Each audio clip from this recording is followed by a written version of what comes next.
অগ্নিনাভ বাবাৰ মন্দিৰৰ মানে জাগ্ৰত শক্তিৰ আৰু মোৰ আশীৰ্বাদ বুলিয়েই কৈছোঁ। কথা বহুত এটা ডাঙৰ কথা। আশা কৰিছোঁ আপোনালোকে শুনি ভাল পাব। প্ৰথমেই অগ্নিনাভ বাবাৰ শ্ৰীচৰণত শতকোটি প্ৰণাম জনাইছোঁ আৰু মোৰ কথাখিনি ক'বলৈ ওলাইছোঁ। আপোনালোকে বিশ্বাস কৰিব, মই একেবাৰে মিছা কথা কোৱা নাই। আৰু মই যেতিয়া সেই ঘটনাটো হৈছিল তেতিয়া মই শিখা বাইদেউৰ মেছেঞ্জাৰত মই কথাখিনি মেছেজ মানে দি পেলাই জনাইছিলোঁ আৰু অগ্নিনাভ মন্দিৰৰ মেছেঞ্জাৰতো মই কথাখিনি মানে জনাইছিলোঁ, কাৰণ মই বহুত সুখী হৈছিলোঁ আৰু সেইকাৰণে বাবাক ধন্যবাদ দি পেলাই মই কথাখিনি জনাইছিলোঁ। আজি এমাহ হ'ল মোৰ ল'ৰাটো মোৰ এটা ল'ৰাটোৱে সৰু এটা জব কৰে। জবটো মানে সি অফিচলৈ গৈছে। তেতিয়া অফিচত সি বহি থাকোঁতেনেই প্ৰায় 1:30মান বজাত তাৰ বোলে এটা বিৰাট ডাঙৰ হাঁচি আহিল আৰু হাঁচিটো মৰাৰ লগে লগে তাৰ মানে কঁকালত এটা চোট পাই লৈ মানে খুব মানে বিষ হ'ল আৰু থিয় হ'ব নোৱাৰা হ'ল। তাৰপিছত সি সন্ধিয়া যেনে তেনে ঘৰলৈ আহিল। আহি পেলাই মোক মানে মাতিলে, মই ওলাই গৈছোঁ। দেখি পেলাই মই মানে হাঁহিম নে কান্দিম, মই ভাবিছোঁ কি বাইক লৈ যায়, বাইকত কিবা ডেকা ল'ৰা তাতে, মই কিবা খুন্দা চুন্দা খালে নেকি।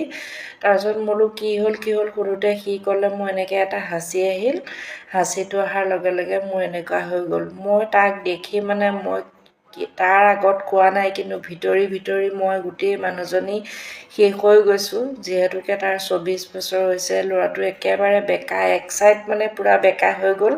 এনেকৈ মানে থিয়ই হ'ব নোৱাৰে, বেকা হৈ পেলাই সি ভিতৰলৈ আহিছে।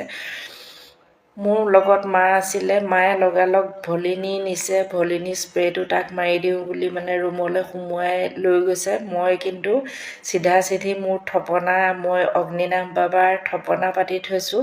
থপনাত দীঘল দি মানে সেৱা কৰিছোঁ, হে বাবা, মোৰ ল'ৰাটোৰ কি হৈছে, ল'ৰাটোক তুমি ভাল কৰি দিয়া। তাৰপিছত মই ৰাতি হ'ল, সি আহোঁতেনো ৰাতি হৈছে। তেতিয়া ডক্তৰৰ ওচৰলৈ নিবলৈও নোৱাৰোঁ, মই অকলে থাকোঁ। ভাবিলোঁ কি ৰাতিপুৱা লৈ যাম। তাৰপিছত পিছৰ দিনাখন সি ৰাতিটো তেনেকেই বিচনাতে থাকিল। পিছৰ দিনা বৃহস্পতিবাৰ আছিল আৰু বৃহস্পতিবাৰ দিনাখন মই যিহেতুকে ব্ৰতত থাকোঁ, সেইদিনাখন মই গা পা ধুই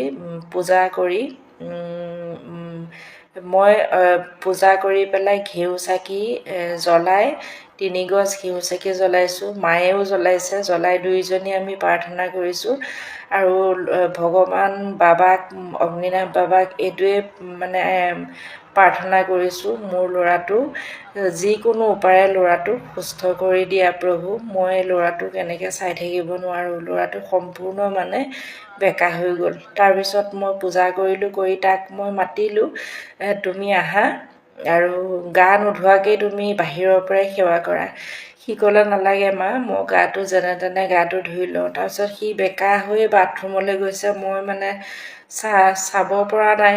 আহি সি সেৱা কৰিলে, ধুনীয়াকৈ সেৱা কৰিছে, ময়ো সেৱা কৰিছোঁ। মই আশীৰ্বাদ ময়ে দিছোঁ যে ল'ৰাটোক তোমাৰ ভাল হওক। মই বাবাৰ চৰণত চাকি জ্বলাইছোঁ, তোমাৰ সোনকালে ভাল হ'ব আৰু এতিয়া তুমি শোৱাগৈ আৰু সন্ধিয়া তোমাক মই ডক্তৰৰ ওচৰত লৈ যাম। তাৰপিছত মই বাবাৰ ওচৰত বাবাৰ ওচৰৰ পৰা তাক অকণ ফুলো দিছোঁ। কথাখিনি মোৰ বহুত আৱেগিক হৈ যাওঁ, কাৰণ সেই দৃশ্যটো মোক খুব মনত পৰে। তাৰপিছত সি শুয়ে আছে। তাৰপিছত সন্ধিয়া সময়ত মই তাক ডক্তৰৰ ওচৰত লৈ গ'লোঁ। কিশোৰ চক্ৰৱৰ্তী, আমাৰ তেজপুৰৰে এজন ডক্তৰ আছে, কিশোৰ চক্ৰৱৰ্তী ছাৰৰ ওচৰত মই লৈ গ'লোঁ।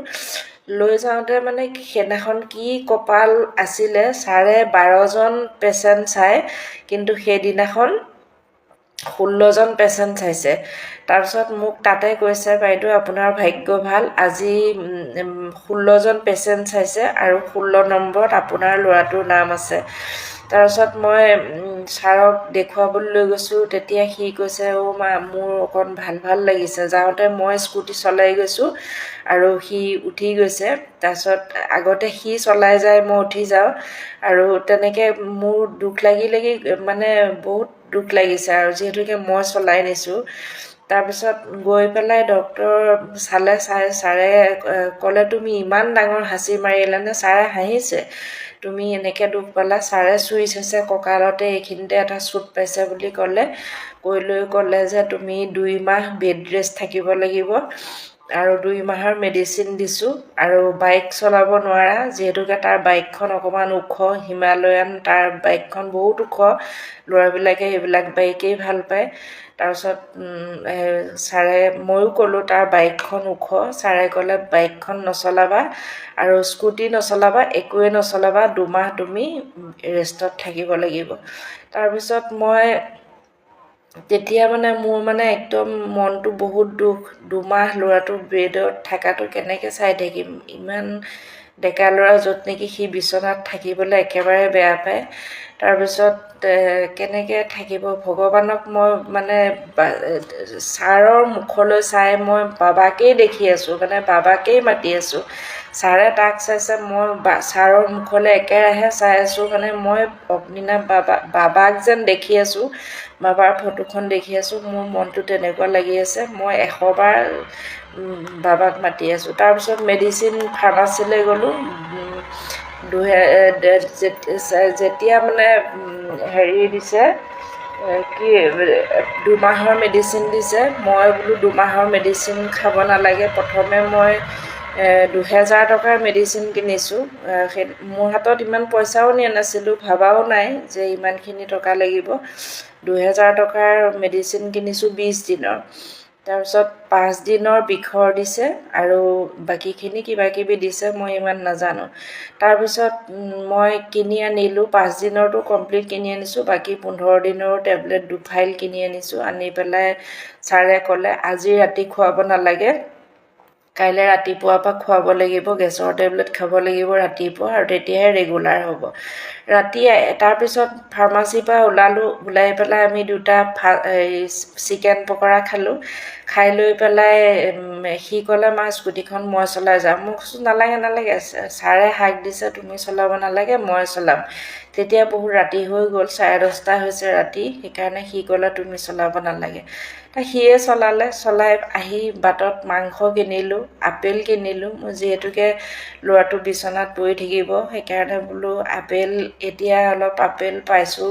ঠেলা এখন মানে ইফালৰ পৰা আহি আছিলে, লাষ্ট আৰু ঘৰলৈ আহি আছে। তাৰপৰা মই আপেলো ল'লোঁ, লৈ পেলাই ঘৰ আহিলোঁ। আহি পেলাই সি ৰাতি আকৌ আহি শুলেহি। হোৱাৰ পিছত মই ৰাতিপুৱা উঠিছে, উঠি টেবলেট খাব আৰু সি উঠি ধুমাধুম খোজকাঢ়ি আহিছে এইফালে। মই বোলো, অ' তোমাৰ ভাল হ'ল নেকি? কৈছে, মা মোৰ একো নাই। মই ক'লোঁ, কি হ'ল? কৈছে, মোৰ বিষ চিষ একো নাই, মোৰ ভাল হ'ল। মই পটককৈ কৈছোঁ, হে ভগৱান, হেৰি তুমি 2000 টকাটো মোৰ এনেই গ'ল দিয়া, তোমাৰ যদি ভাল হ'ল। তথাপিও মই ইমান বিশ্বাস কৰা নাই তাৰ যে ভাল হ'ল। তাৰপিছত মই গেছৰ টেবলেট এটা খাব দিলোঁ, তাক ৰুটি আৰু চব্জি খাব দিলোঁ। সি ক'লে, মই এতিয়া যাওঁ মই সি তাৰ ডিউটিত সি ওলাল আৰু। তাৰপিছত স্কুটিখন লৈ পেলাই যাম বুলি কৈছে। মই আচৰিত, স্কুটি লৈ মই মানে কৈছোঁ লাহে লাহে যাবা, তেনেকৈ গুচি গ'ল। গৈ লৈ সেইদিনাখনৰ পৰা মানে আজি পৰ্যন্ত ল'ৰাটো একে ভাল হৈ গ'ল, মানে এদিনত। তাৰপিছত মই মেডিচিনো খাবলৈ নাপালে আৰু আনিলোঁ, কিন্তু মেডিচিনখিনি 2 মাহৰ বেড ৰেষ্ট দিছিল, সেইখিনিতো গোটেইখিনি পিছৰ কথা। কিন্তু মই লগালগ ভগৱানক, মানে বাবাক মই শতকোটি প্ৰণাম জনাইছোঁ, চৰণত ধৰিছোঁ। পিছৰ দিনা চাকি জ্বলাই সেৱা কৰিছোঁ, ধন্যবাদ জনাইছোঁ, বাবা তুমি মোৰ ল'ৰাটোক ইমান সোনকালে ভাল কৰি দিলা। আচলতে মই কিবা এটা বিপদ হ'লে প্ৰথমতে মই ভগৱানক কওঁ, তাৰপিছতহে মই ডক্তৰৰ ওচৰত নিওঁ। সঁচাকৈয়ে অগ্নিনাথ বাবাই মোৰ প্ৰাৰ্থনা শুনিলে। মই বহুত কান্দিছিলোঁ। মোৰ আচলতে মোক একেবাৰে সঁচাকৈ আশীৰ্বাদ দিলে বুলি মই ভাবিছোঁ, কাৰণ মই বহুত ভগৱান বিশ্বাস কৰোঁ। সেইকাৰণে মই ভাবিলোঁ, এইটো কাৰণেই ভাবিলোঁ যে মেডিচিনো সি খাবলৈ নাপালে। সেইটো কাৰণে মই এই কথাখিনি আপোনালোকৰ আগত শ্বেয়াৰ কৰিলোঁ। আৰু মনটোৱে কৈ আছে যে আপোনালোকৰ আগত মই কথাখিনি কওঁ, কাৰণ এইকেইদিন বহুত বিতৰ্ক হৈ আছে। যিমানেই বিতৰ্ক হৈছে সিমানেই মোৰ মনত মানে এটা ভাৱ হৈছে যে মোৰ এই কথাখিনি আপোনালোকৰ আগত কওঁ, আৰু মনটো তেতিয়া মোৰ ভাল লাগিব। বাইদেউৰ মেছেঞ্জাৰত দিয়া তাৰিখটো বাইদেৱে চালে গম পাব। তাতে মই দুইটা মেছেঞ্জাৰত, মন্দিৰৰ মেছেঞ্জাৰ আৰু বাইদেউৰ মেছেঞ্জাৰত মই তেতিয়াই কথাখিনি লিখি দিছোঁ যে মোৰ ল'ৰাটোৰ কথাখিনি। আৰু মই এই অগ্নিনাথ বাবাৰ থপনাৰ পৰা মই মোৰ এয়া ফুট লৈ আছোঁ। মই একেবাৰে মিছা কথা কোৱা নাই। মই বহুত সুখী, আৰু বাবাৰ চৰণত মই সদায়ে সেৱা কৰি যাম। আৰু অক্টোবৰ মাহত মই তালৈ গৈছিলোঁ, আৰু এতিয়াও মই এভাগ শৰাই আগ কৰি থৈছোঁ। মই আকৌ বাবাৰ চৰণত সেই শৰাইভাগ আগ কৰিম, আৰু আশা কৰিছোঁ বাবাই মোক শক্তি আৰু সাহস দিব আৰু মোৰ পৰিয়ালটো ভালে ৰাখিব। আৰু মই কামনা কৰিছোঁ আপোনালোক সকলোকে বাবাই মংগল কৰক আৰু বাবাৰ ওপৰত বিশ্বাস ৰাখক। বিতৰ্কিত পোষ্ট বহুত ওলাই আছে, মই সেইবিলাক কাণ নকৰোঁ, কাৰণ ভগৱানক লৈ বিতৰ্ক কৰাটো মই একেবাৰেই ভাল নাপাওঁ, আৰু মই এইবিলাক ভিডিঅ' নাচাওঁ। আৰু ইমানখিনিকে কৈ মোৰ আজিৰ ভিডিঅ'টো সামৰণি মাৰিছোঁ, কাৰণ বহুত দীঘল হৈ গৈছে। কথাখিনিতো ক'বই লাগিব আপোনালোকৰ আগত। সেইকাৰণে মই এই কথাখিনি আপোনালোকৰ আগত শ্বেয়াৰ কৰিলোঁ। কিবা যদি ভুল কৈছোঁ মাফ কৰিব। আৰু অগ্নিনাথ বাবাৰ নাম গোটেই বিশ্বত বিয়পি পৰক, মই তাৰেই কামনা কৰিছোঁ। আৰু আজিলৈ ধন্যবাদ জনাইছোঁ।